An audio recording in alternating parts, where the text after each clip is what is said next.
We were talking about a baseline to deliver a vision. So at High Speed 2, we like to think that we're more than just a railway and that we'll be a catalyst for growth across the country.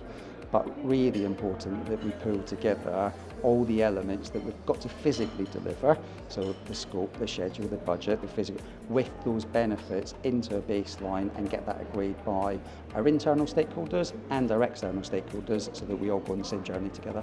I like to think I'm fairly simple sometimes, and I tend to think of controls as have a plan, write it down, measure yourself against it, and get change control working. And if we do those 4 things, we give ourselves a great platform to support the delivery teams.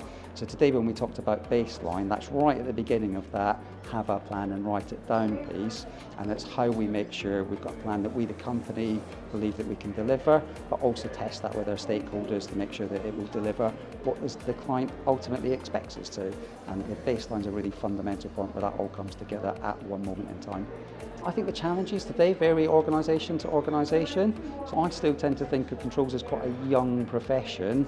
I know planning and cost have been around for a long time, but in terms of really coming together as project controls, I think there are some sectors like defence which are very mature and expect to have that controlled environment, and therefore delivery leaders expect to have that controlled environment. I'm not sure we've got there across all of the sectors.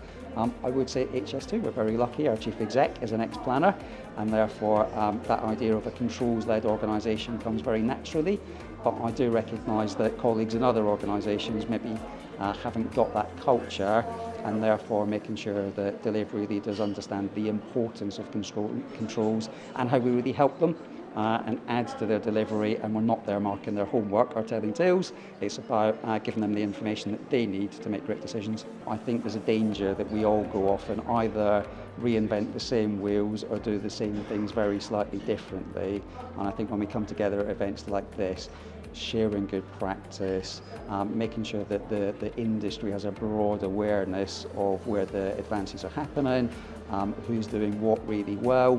I think that really adds to the intrinsic value of controls in terms of what we add to the delivery community.